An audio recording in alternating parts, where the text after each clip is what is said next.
Jesus convidar você a tomar a sua Bíblia e abri-la em São Mateus capítulo 24. São Mateus capítulo 24.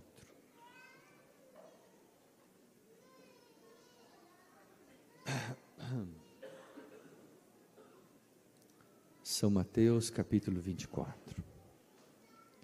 Com a palavra de Deus aberta,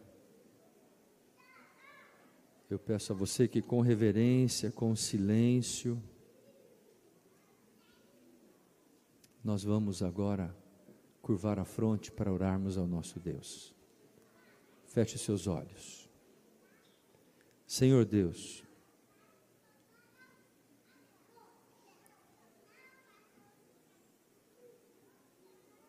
nós já cantamos, oramos, já louvamos o Teu santo nome, já devolvemos nossos dízimos e ofertas, e agora, ó Pai, nós vamos abrir a Tua palavra,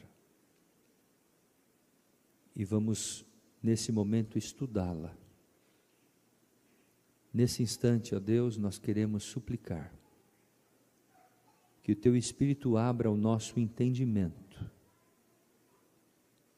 para que a Tua palavra não se perca dentro do nosso coração, mas que ela exerça os propósitos necessários para transformar a nossa vida à imagem e à semelhança de Jesus Cristo, pois é em nome dEle que nós oramos, agradecidos por Jesus. Amém. Mateus 24.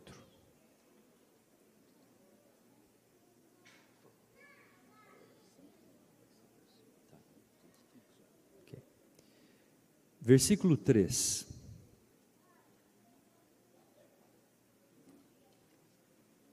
Todos abriram a palavra? A palavra nos diz: no Monte das Oliveiras, achava-se Jesus assentado, quando se aproximaram dele os discípulos em particular, e lhe pediram: dize-nos quando sucederão estas coisas, e que sinal haverá da tua vinda e da consumação do século? Ele lhes respondeu: vede que ninguém engane vocês, porque virão muitos em meu nome dizendo: eu sou o Cristo, e enganarão a muitos. E certamente ouvireis falar de guerras, rumores de guerras.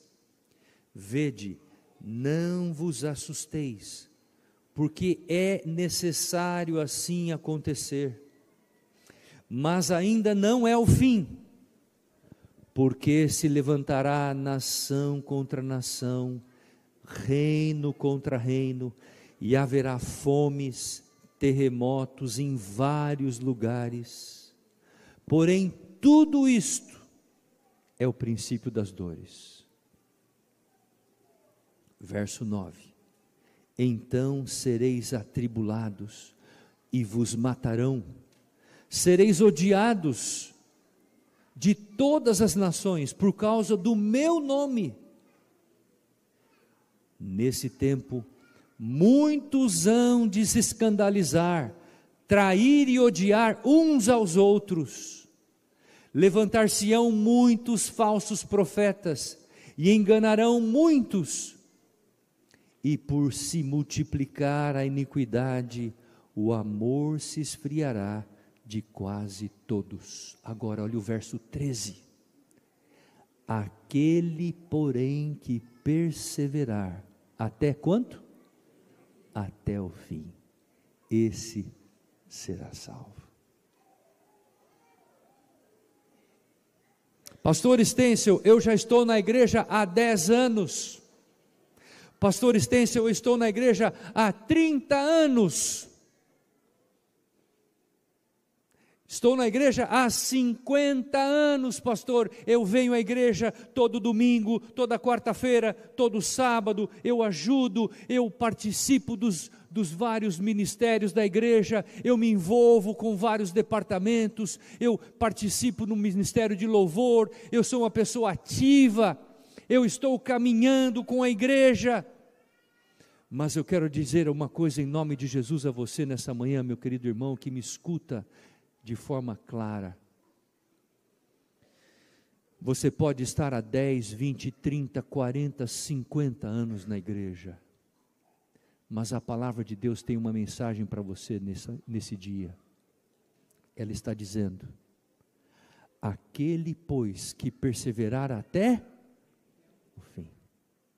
Você pode estar caminhando há 10 anos, 20 anos, 30 anos, mas se você não chegar à linha final, você não vai concluir a tua jornada. A palavra de Deus diz que o prêmio final será dado por Deus àqueles que completarem toda a carreira, que forem até o final da sua jornada. E às vezes, é comum nós vermos pessoas desanimando, abandonando o caminho, ficando para trás. A palavra de Deus diz claramente: aquele, pois, que perseverar até o fim, esse será salvo. Era um dia comum, era um dia diferente. Era o dia 1º de novembro de 1755.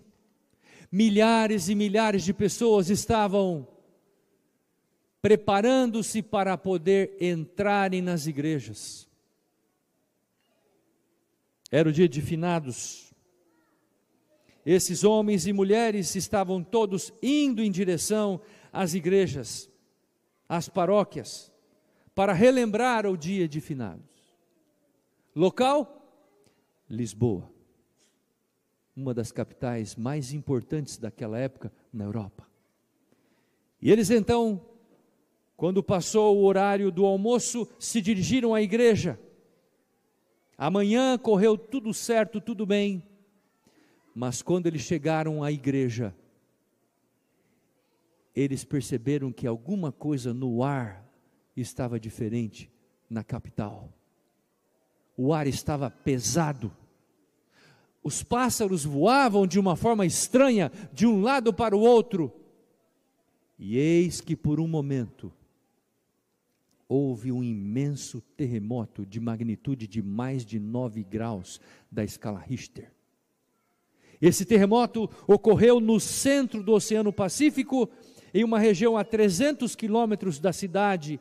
E quando esse terremoto aconteceu, ele gerou sismos, tremores, que vieram por baixo da terra e atingiram de cheio a cidade de Lisboa.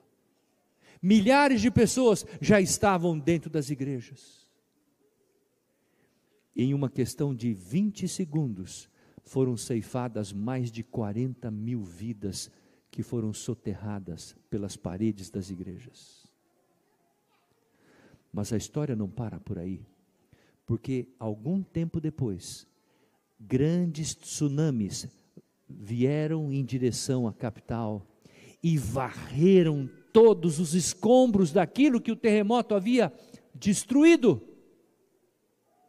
varrendo milhares e milhares de vidas. Em questão de segundo, mais de 60 mil pessoas foram dizimadas. Mas não para por aí, porque esse terremoto, ele foi sentido em todo o território da Europa.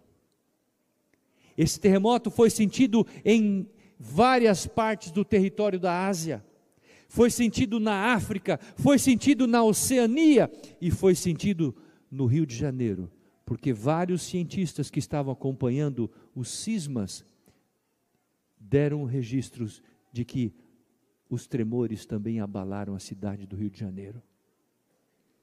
em questão de 10 horas, as tsunamis formadas foram em direção à América Central e varreram toda a América Central, destruindo muitas e muitas cidades. Esse primeiro evento começou a chamar a atenção do povo naquela época. Mas esse não foi o primeiro evento, porque alguns anos depois, em 1776, no dia 4 de julho, os Estados Unidos da América proclamaram a sua independência. Mas quando nós olhamos para a história da independência americana, nós vemos apenas o glamour da conquista dos exércitos americanos em relação aos exércitos ingleses. Mas, amigos, aquela guerra durou vários anos, e milhares de pessoas foram dizimadas, foram mortas, foram decapitadas, foram atingidas por projéteis de balas. Aquilo foi o segundo sinal. Mas houve um terceiro sinal. 4 anos depois, em 1780, no dia 19 de maio, quando todo mundo estava acordando para iniciar um novo dia, os pássaros estavam começando a trinar, a produzir sons, os animais saindo para os seus destinos, eis que no céu aparece uma tremenda escuridão. O céu se torna negro como a meia-noite. Isso às 6, 7 horas da manhã. Muitos pensaram, mas isso pode ser um eclipse. Mas eu queria fazer uma pergunta para vocês: quanto tempo leva o eclipse? O eclipse leva de 15 minutos até meia hora. Naquele dia, o dia inteiro ficou negro. O dia inteiro. Os animais que haviam saído para voar voltaram para os seus ninhos. Os outros animais, mamíferos, que saíram, voltaram para os seus estábulos e ali ficaram. O dia escuro. Mas teve um outro detalhe: nesse mesmo dia de 1780, o sol ficou escuro, e à noite, quando eles esperavam o aparecimento da lua, a lua não apareceu, a lua ficou em sangue. Terceiro grande sinal.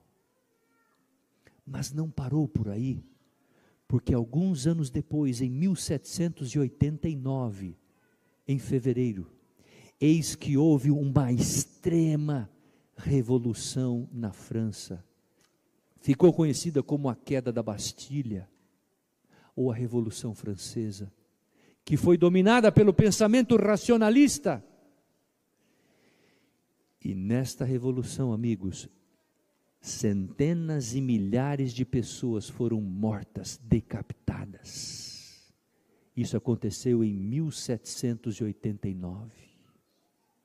Mas um dos eventos sociais que mais marcaram esse período foi em 1798, quando o Papa Pio VI foi preso lá no Vaticano por um general das forças do exército de Napoleão Bonaparte. Como era o nome desse general? General Berthier, lembra? Prendeu o Papa, destituiu o poder dele e o aprisionou. E o que aconteceu, pastor? Todo mundo daquela época disse: espere um minutinho, porque Deus está preparado, Deus está pronto para colocar o seu dedo na história da terra. Os sinais, as evidências estavam comprovando de forma clara o que Deus havia dito por meio do seu Filho Jesus Cristo em Mateus 24. Guerras, rumores de guerras, terremotos, o sol se escureceria, a lua não daria mais brilho. Mas chegou o próximo evento. Abra sua Bíblia de novo comigo e vire a página, vá até o capítulo 24 e o versículo que está aqui, no versículo de número 29 e o 30. E olha o que diz a palavra. Logo em seguida, capítulo 24, verso 29, logo em seguida a tribulação daqueles dias, o sol escurecerá, a lua não dará brilho, a sua claridade. E o que vai acontecer depois? As estrelas o quê? Cairão. Que ano que as estrelas caíram? Entre os dias 12 e 13 de novembro de 1833, houve a maior manifestação de queda de estrelas da história da humanidade. Era como se todo o firmamento de estrelas do céu estivessem caindo sobre a terra, formando um espetáculo assustador. Assustador. Pessoas que viam aquilo diziam: escutem, isso é o cumprimento da profecia dada por Jesus em Mateus 24. Nós estamos vivendo no limiar da eternidade, porque Deus disse que quando essas coisas acontecessem, o Filho do Homem estaria às portas. Mas, queridos, esses sinais não foram os únicos sinais que aconteceram. Por quê, pastor Estêncio? Olha que coisa importante. Quando Deus permite que esses sinais ocorram, Deus começa a trabalhar em um outro segmento. Por quê? Porque à medida que esses sinais vão se cumprindo, Deus também quer avisar o mundo de que há um Deus Criador, um Deus Salvador, que ama a todos e quer salvar a todos. O que aconteceu? Surgiram as grandes sociedades de jovens missionários. Estou vendo aqui jovens. Eu me sinto muito engrandecido quando eu vou a uma igreja e vejo jovens sentados na primeira fileira. Louvado seja Deus por isso. Louvado seja Deus por isso. Eu quero ter uma mensagem de Deus para vocês. Vocês vão me escutar. Quantos aqui são jovens? Até os 20 anos. Deixa eu ver. Até os 20. Levante bem alto sua mão. Levanta aí. Os 21. Até os 25. Até os 25. Olha aí, ó. Muito bem. Lá atrás, na galeria tem jovens até os 25. Olha, me escutem aqui. Deus tem uma tarefa, uma missão para vocês cumprirem. Olha para mim. Na palavra de Deus, a Bíblia, Deus sempre usou jovens para a realização da sua obra. Querem ver uma coisa? Pergunto, quantos anos tinha José quando ele foi vendido para o Egito? 17 anos.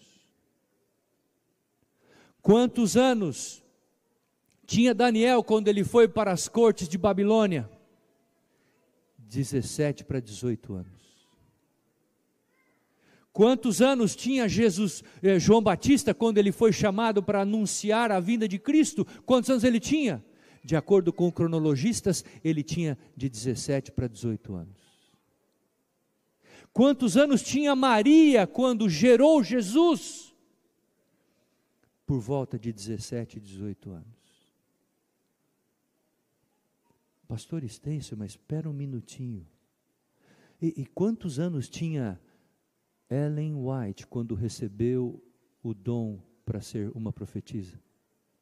17 anos. Olha aqui, jovens, olha para mim. Quando Deus quer realizar uma obra grandiosa, sabe quem Ele chama? Jovens. Você olha, por exemplo, para algumas fotos de pioneiros e você vê-los todos com barba branca, com cabelo comprido, não é? E você fala, esses aí são os nossos pioneiros, e não é? Mas sabe quando que é? Você pega todos os pioneiros da igreja adventista e você soma a idade deles e divide por 12, você vai chegar a uma média de 23 anos de idade, quando a igreja começou. 23 anos de idade. Tiago White, Ellen White, John Andrews, Uriah Smith, Hiram Edson, Raquel Oakes, Goodlue Harper Bell, John Norton Loughbottle, Stephen Haskell. Todos eram jovens quando começou a igreja em 1844. A gente fica pensando que hoje o trabalho tem que ser dado só aos adultos, só às pessoas mais experientes. Não! Deus conta com jovens, e é interessante observar, e agora eu vou falar ao coração de vocês, meus queridos. Quero falar ao coração de vocês, escutem com carinho isso que eu vou falar. Quando você fala assim, o que eu vou fazer da minha vida? Que curso eu vou cursar? Que escola eu vou estudar? O que eu vou ser? Com quem eu vou me casar? E quando você está vivendo esse momento de dúvidas e incertezas, Deus fala para você, escuta, você está com dúvidas? Então vem cá, eu vou propor um desafio para você. Vem aqui, que você vai ser o meu representante aqui na terra. Eu vou desafiar você a ser um grande missionário, um grande professor, um grande pastor, uma grande enfermeira, uma grande professora, com grande poder. E sabe o que Deus faz? Deus chama, Deus concede poder, capacitação, Deus concede recursos, e você se realiza. E eu vou falar uma coisa para vocês, eu já estou cruzando o cabo da Boa Esperança, já estou passando do limiar, estou com 32 anos de ministério, e eu vou falar uma coisa com carinho para vocês. Se há algo que você pode fazer nos dias da tua mocidade, é você dedicar a sua vida a Deus.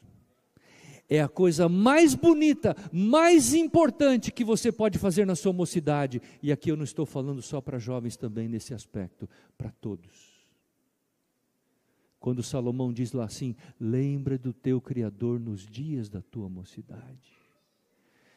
Se você puder aplicar esse conceito na sua vida, você vai ser o jovem mais feliz desse mundo, o jovem mais alegre, mais dinâmico, mais útil, mais poderoso naquilo que você for fazer.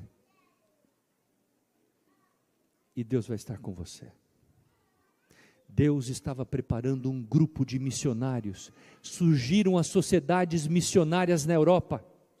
Na década de 1790 começaram a surgir as primeiras sociedades. O primeiro missionário, William Carey, é enviado às missões estrangeiras transculturais. Ele vai para a Índia pregar o Evangelho. Mas aí há um problema, pastor. Qual é o problema? Não havia Bíblias para pregar o Evangelho.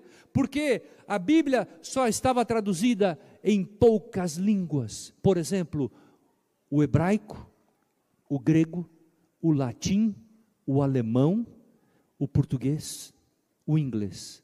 Havia lá umas 8, 9 línguas, mas eles agora tinham que levar as Bíblias, o conhecimento da palavra para todo mundo, mas não tinha Bíblias. O que Deus fez?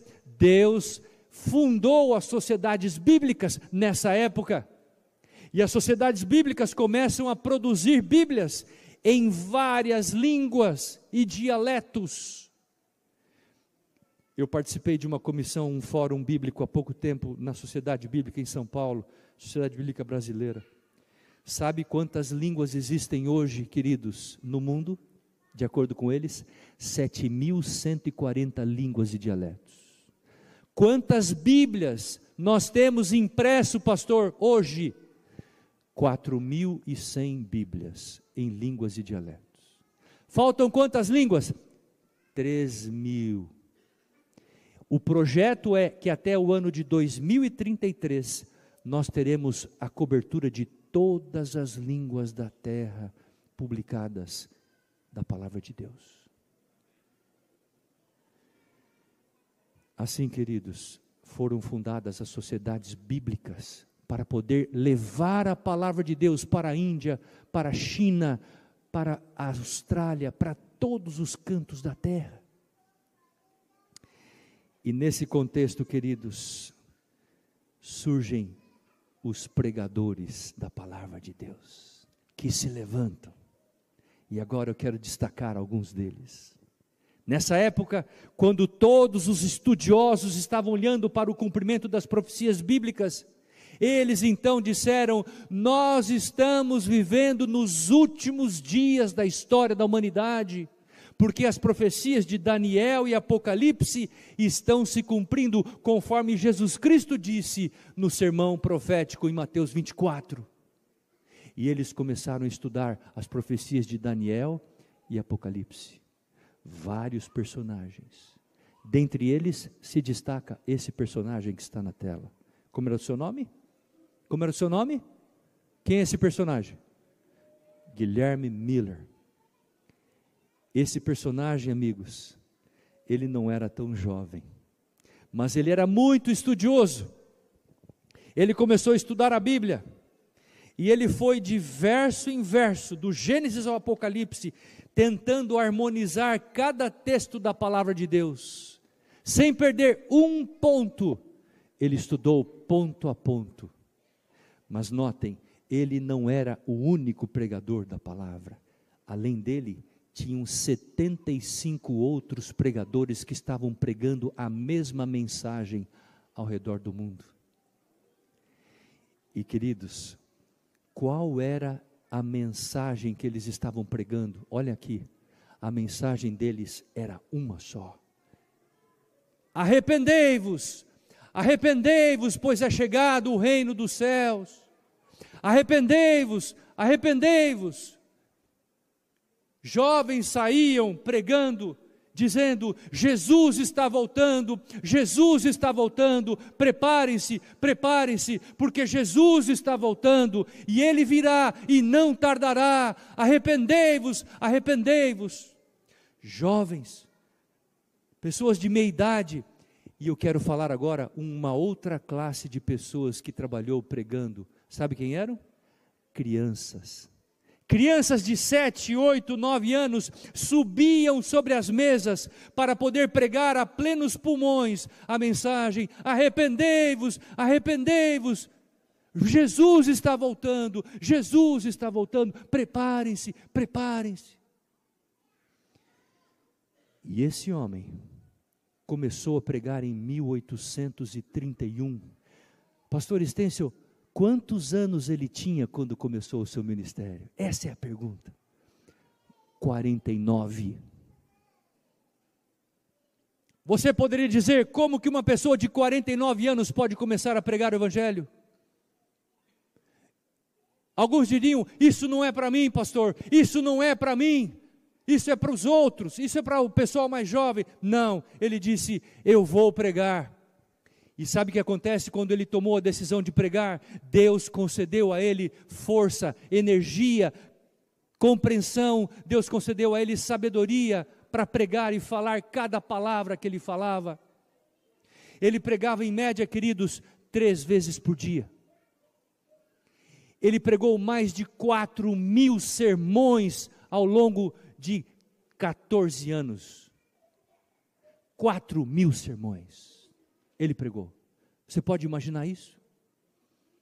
E pastor Estêncio, qual era o tema principal dos seus sermões? Me diga. Vamos abrir a Bíblia? Abra sua Bíblia. Daniel, vamos ao livro de Daniel. Daniel capítulo 8. Esse texto é conhecido e é decorado por todos nós. Daniel capítulo 8 e o versículo 14, o que diz o texto? Daniel 8,14, o que diz? Vamos falar todos juntos? Vamos lá, Daniel 8,14, a palavra de Deus diz assim: até, e o santuário, ok, o ensaio foi bom, vamos agora falar todos juntos, uníssonos, vamos lá, até 2.300 tardes e manhãs, e o santuário purificado. Miller se debruçou sobre esse texto, e eu quero introduzir uma coisa para vocês aqui, queridos, presta atenção nisso. Daniel 8,14, sabe o que é? É a certidão de nascimento da igreja adventista do 7º dia. Quando você fala assim: pastor, esse movimento é um movimento profético, por que você usa essa expressão, esse movimento é um movimento profético? Porque esse movimento nasceu a partir do cumprimento de uma profecia bíblica. Uma profecia bíblica. Daniel 8, Apocalipse 10, Apocalipse 12, Apocalipse 14, são textos que comprovam o surgimento de um movimento profético. E assim Deus trabalhou, queridos, desta maneira. Esse homem dedicou a sua vida, ele morreu com 69 anos. Mas a história, queridos, conta uma coisa. Todos os pregadores que estavam pregando esta mensagem, pregaram-na até uma semana antes de 22 de outubro de 1844, data em que se cumpriria a profecia. E olha o que aconteceu, quando se cumpriu uma semana antes de 22 de outubro, todos os pregadores voltaram para suas casas. Por quê? Porque eles queriam aguardar a volta de Jesus com os seus entes queridos, a sua família. E o que eles fizeram? Chegaram em casa e eles se abraçavam, oravam, jejuavam. E chegou o dia 20 de outubro de 1844, chegou o dia 21 de outubro de 1844, e um virava para o outro e dizia assim: hoje é o nosso último dia aqui nesta terra, porque amanhã o Senhor Jesus Cristo virá nos buscar. E amanheceu o dia 22 de outubro. Eu queria fazer uma pergunta valendo 50 pontos na média. Que dia da semana foi o dia 22 de outubro? Alguém sabe? Um grupo de visitantes dessa igreja esteve no Centro White há poucas semanas. E eu fiz uma explicação para eles lá. Que dia da semana era o 22 de outubro? Uma terça-feira.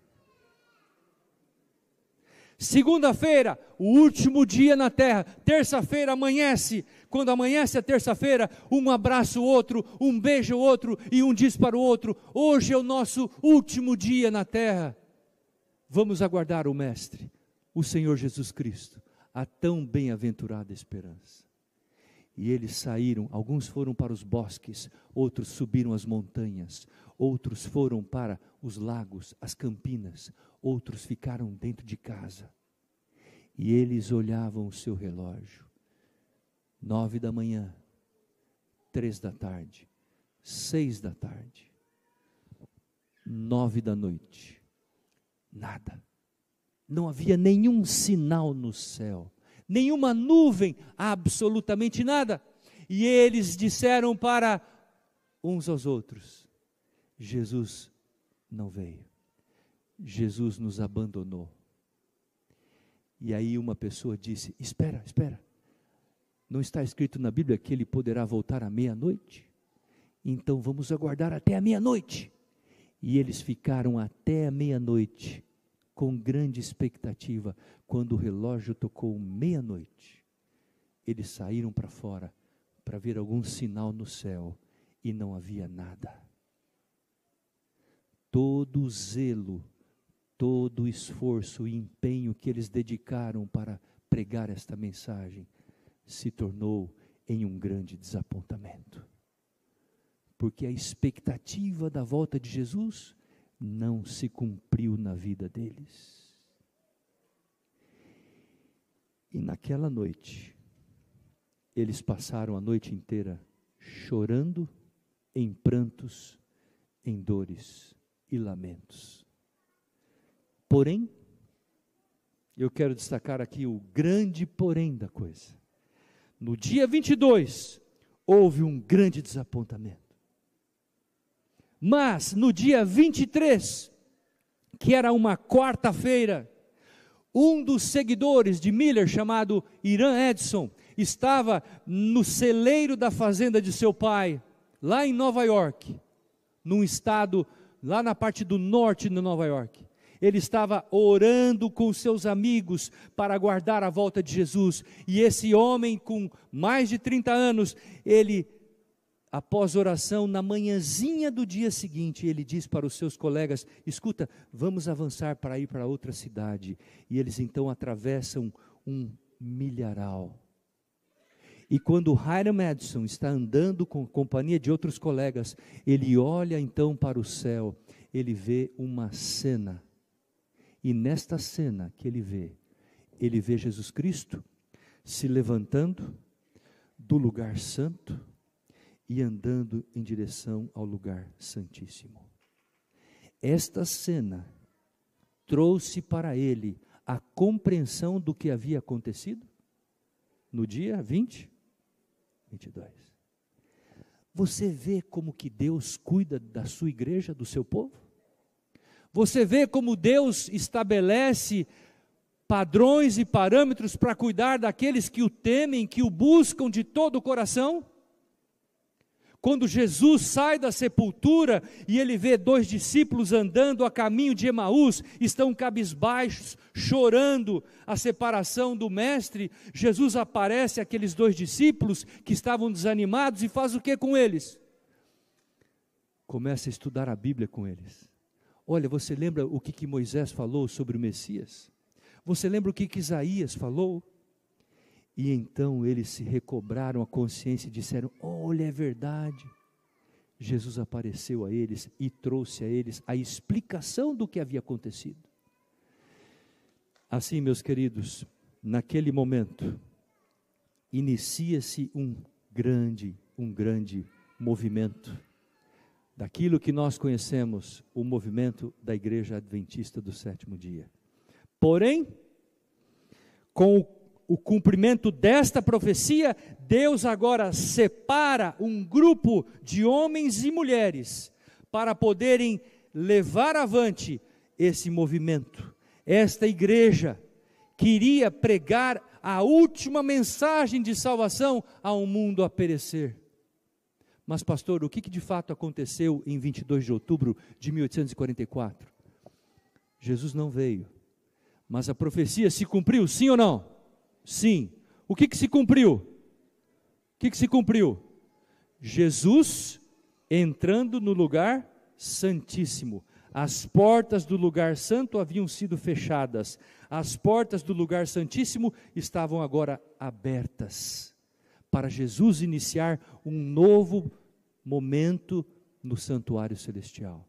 O que nós chamamos de juízo investigativo. Ele inicia esse processo. Porém, queridos, nesse momento, Deus separa um povo para fazer a sua obra. E aqui, eu quero parar um minutinho para pensar com vocês. Quando é que aconteceu o grande desapontamento? Refresque a minha memória. Quando aconteceu? 22 de outubro. 2 meses depois de outubro, nós estamos, portanto, em dezembro. Na segunda quinzena de dezembro, Deus aparece a uma jovem.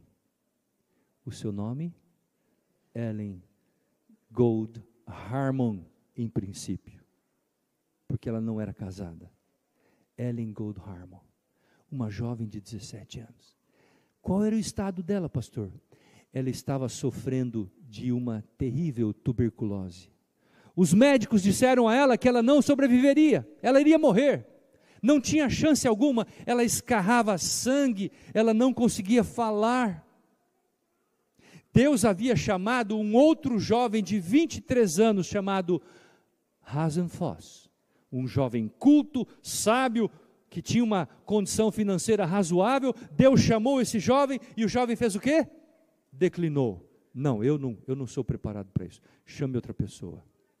E Deus vai no vaso mais sensível e quebrado possível, chama uma jovem doente, debilitada, com 17 anos. Chama essa jovem e fala: é você que vai ser o meu porta-voz. Chama ela. E esta jovem, queridos, ela tem uma visão. Ela tem uma visão. E sabe qual é a visão que ela tem? Eu vou mostrar para vocês esta visão. Esta visão ficou conhecida como a visão do caminho estreito. Foi a primeira visão que ela recebeu, em dezembro de 1844. Pastor, que visão era esta? Ela viu o povo do advento caminhando em direção à terra prometida. Ela viu grupos de pessoas que estavam caminhando há 10, 20, 30, 40, 50 anos caminhando.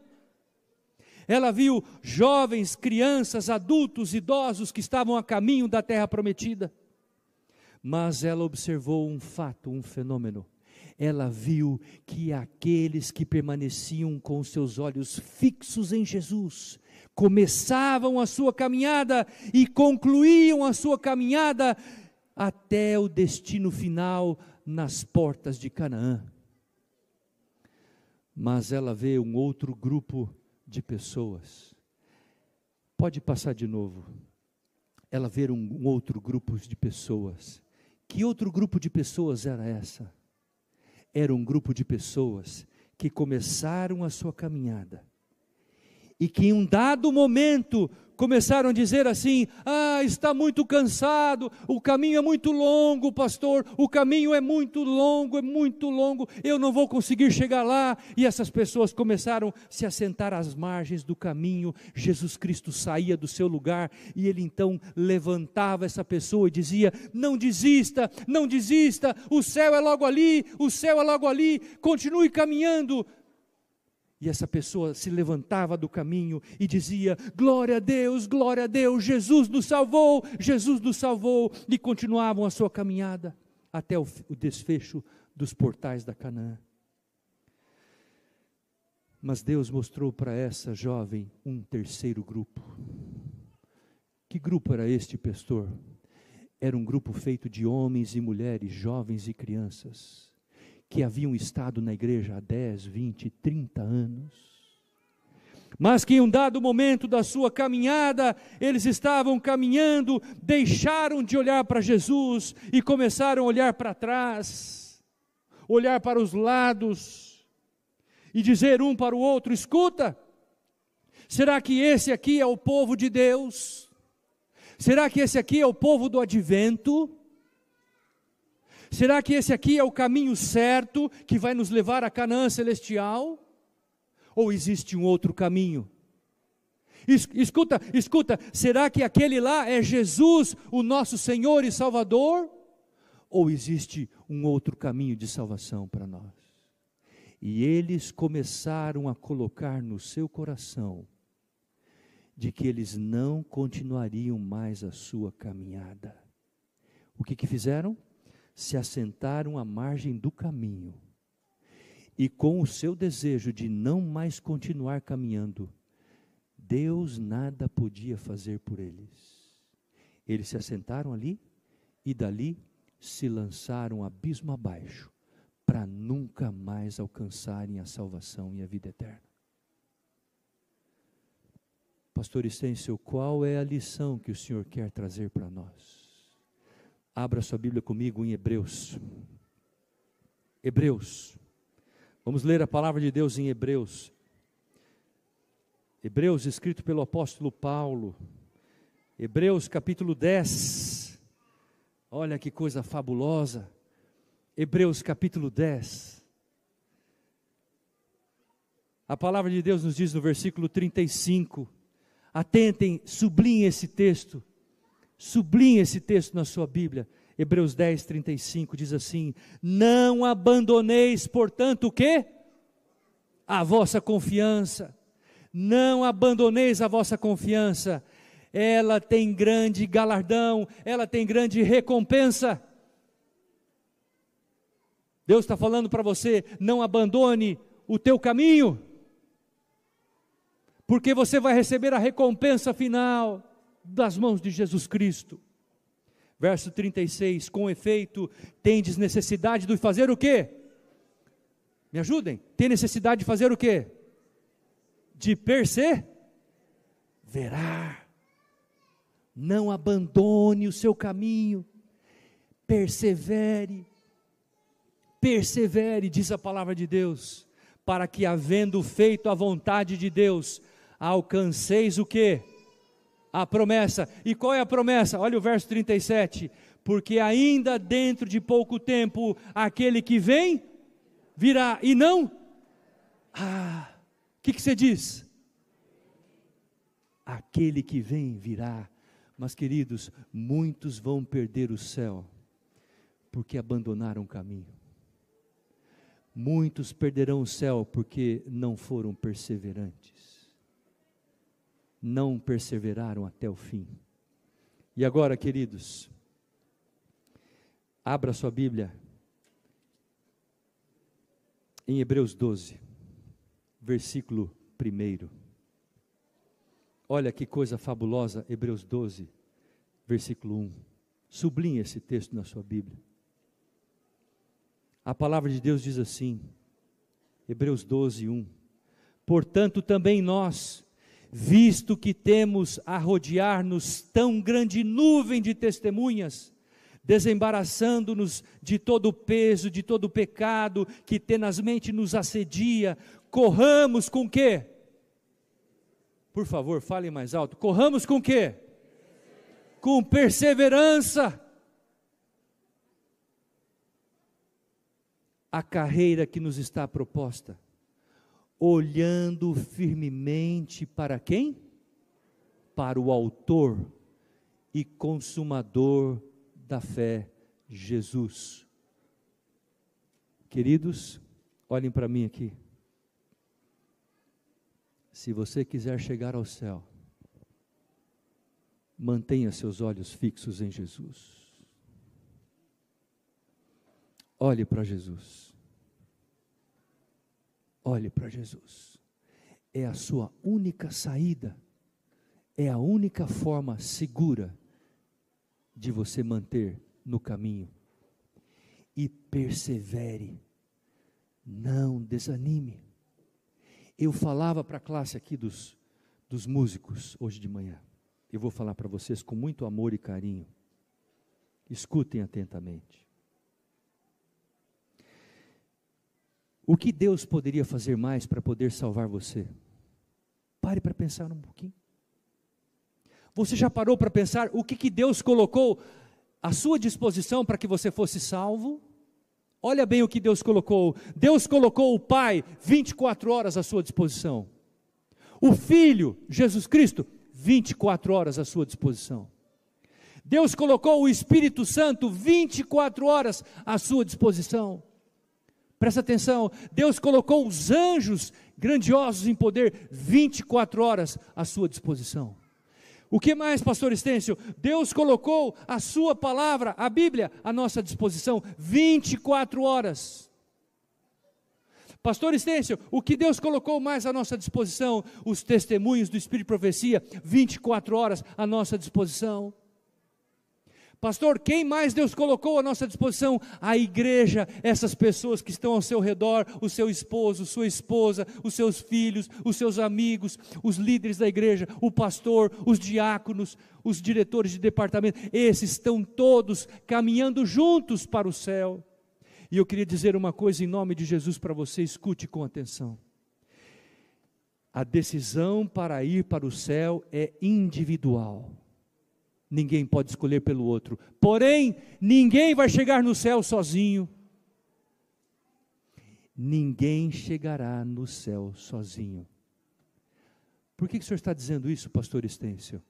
Porque nós, como filhos de Deus, nós precisamos nos ombrear, nos apoiar, nos ajudar, nos aconselhar, abençoar uns aos outros com amor, com afeto.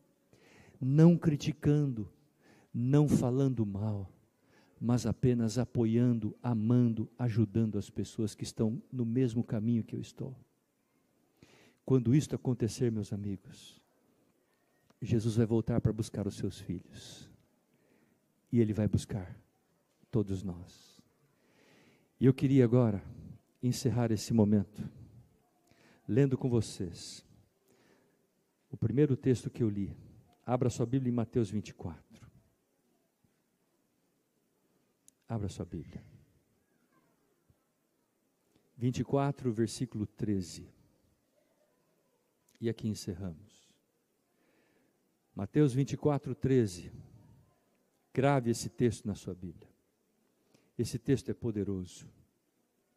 São as palavras de Jesus, para você e para mim no século 21. Para a geração 21. E a palavra diz assim: aquele, porém, que perseverar, até quando? Até o fim. Esse será salvo. O meu desejo, o desejo de Deus, é que você e eu, todos nós que aqui estamos nesta manhã, continuemos a nossa caminhada com perseverança até o fim. E assim alcançaremos a salvação e a vida eterna. porque aquele que há de vir virá e não tardará. Eu agora queria cantar com vocês um cântico muito especial. Não tardará. Vamos colocar em pé.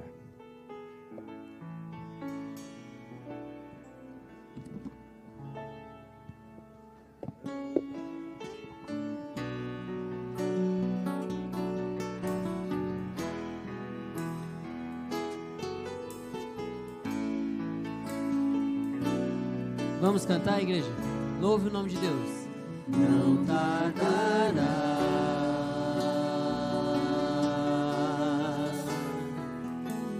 Cristo irá voltar. Não tardará.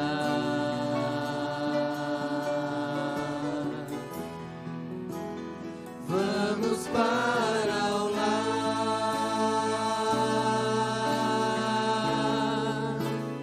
Não tardará.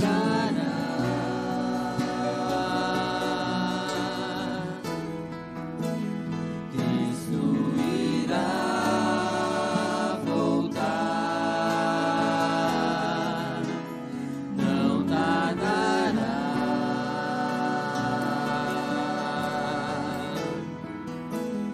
Vamos para o lar.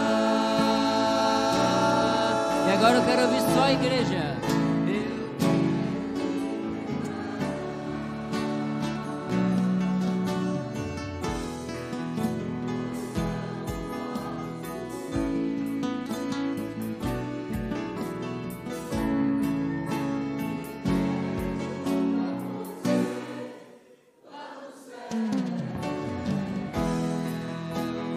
Conversar com Jesus. Cante bem forte. Não tardará.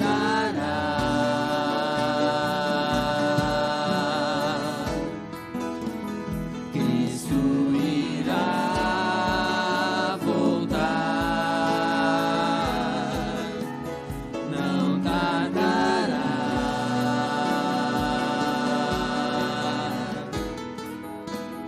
Vamos para o lar. Eu quero me preparar. Eu quero me preparar. Pois vamos logo subir.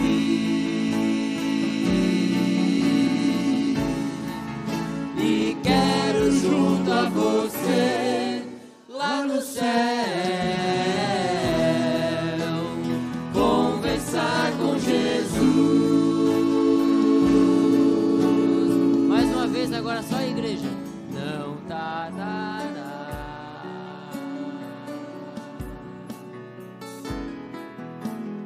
Cristo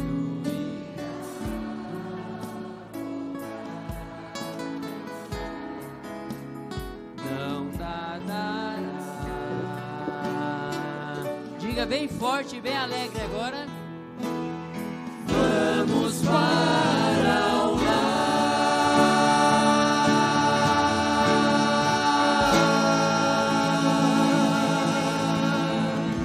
Amém.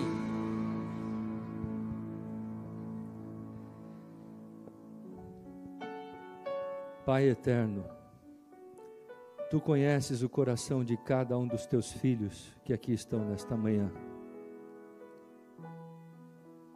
Tu conheces os desejos, motivos.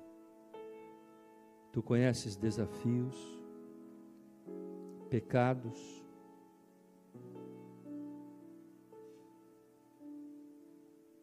Como Teu servo, nesta manhã, eu consagro esta igreja aos Teus pés. Cada lar, cada família aqui representada. Eu consagro cada uma dessas pessoas. Sabemos, Senhor, que a volta de Jesus está por vir. Em breve veremos Jesus Cristo retornando nas nuvens dos céus. E como teu servo, como teu filho nesta manhã, eu clamo a Ti em nome do Senhor Jesus, que nenhum daqueles que aqui estão nesta manhã se perca, mas que eles continuem sua caminhada com perseverança, para que possam alcançar o último metro, a linha de chegada dos portais da Canaã celestial. Dá sabedoria, ó Pai, dá força, estenda a sua mão para cada um deles, com a tua graça, com o teu amor, com a tua misericórdia, envolva-os a todos e conduza-os com segurança até a Canaã celestial. E agora, ó Pai, despeça-nos a todos com a tua bênção e com a tua paz. E que a graça do Senhor Jesus, o amor de Deus o Pai e a comunhão do Divino Espírito estejam com todos nós, desde agora e para todos sempre, pois oramos em nome do Senhor Jesus. Amém. Dê um abraço na pessoa que está ao seu lado.